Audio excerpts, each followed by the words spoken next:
ನೋಡಿ, ಗ್ಯಾಸ್ ಇಲ್ಲದೆ ಪ್ರಾಣಿಗಳ ಆಹಾರಕ್ಕೂ ಕೂಡ ತೊಂದರೆ ಆಗ್ತಾ ಇದೆ. ಅಪೂರ್ವ ಟ್ರಸ್ಟ್ನಲ್ಲಿ ಆಹಾರ ಬೇಯಿಸೋದಕ್ಕೆ ಪರದಾಡುವಂತಹ ಪರಿಸ್ಥಿತಿ ಇದೆ. ಸುಮ್ನಹಳ್ಳಿಯಲ್ಲಿರುವಂತಹ ಕಗ್ಗಲಿಪುರ ಪ್ರಾಣಿಗಳ ಆಶ್ರಮ ಇದು.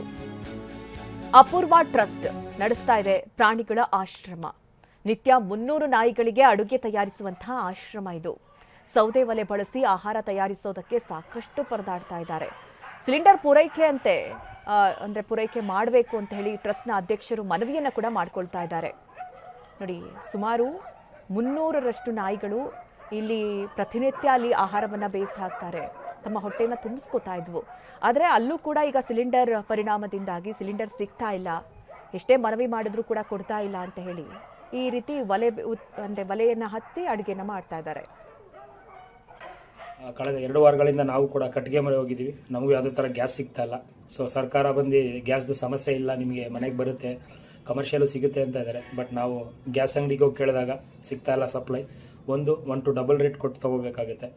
ಸೊ ಬಾಯಿ ಇರೋ ಮನುಷ್ಯರಿಗೆ ಎಷ್ಟು ಸಮಸ್ಯೆ ಆಗ್ತಾಯಿದೆ ಅಂದರೆ ಬಾಯಿ ಇಲ್ದಿರೋ ಮೂಕ ಪ್ರಾಣಿಗಳ ಸಮಸ್ಯೆನ ನಾವು ನೋಡ್ತಾ ಇದ್ದೀವಿ.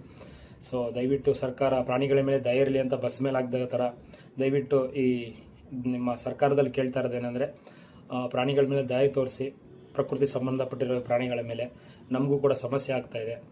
ಒಂದು ಕುಕ್ಕಿಂಗ್ ಮಾಡಬೇಕಂದ್ರೆ 1.5 ಅವರ್ ತೊಗೋತಾ ಇತ್ತು ಸಿಲಿಂಡರಲ್ಲಿ ಮೊದಲು 300 ಮೂಕ ಪ್ರಾಣಿಗಳಿಗೆ ಆಹಾರ ಕೊಡಬೇಕಂದ್ರೆ.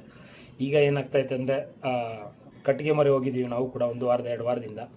ಸೊ ಅಲ್ಲಿ ಲೇಬರ್ ಕೊರತೆನೂ ಆಗ್ತಾಯಿದೆ. ಸೊ ಕುಕ್ಕಿಂಗ್ ಮಾಡೋಕ್ಕೆ ಲೇಟ್ ಆಗ್ತಾಯಿದೆ. ಸೊ ಕ್ಲೀನಿಂಗು ಎವ್ರಿಥಿಂಗ್, ಪಾತ್ರೆ ಕರೆ ಹಿಡಿಯೋದಿರಲಿ ಬೇಯಿಸುವಾಗ, ಸೊ ಇದರಿಂದ ತುಂಬ ಸಮಸ್ಯೆಗಳು ಫೇಸ್ ಮಾಡ್ತಾ ಇದ್ದೀವಿ. ಸೊ ನನ್ನ ಹತ್ರ ಇರೋ ಆಶ್ರಮದಲ್ಲಿರೋ ಮೂಕ ಪ್ರಾಣಿಗಳಿಗೆ ಆಹಾರ ಸಿಗ್ತಾ ಇಲ್ಲ ಪ್ರಾಪರಾಗಿ, ಅಂದರೆ ಗ್ಯಾಸ್ ಕೊರತೆಯಿಂದ.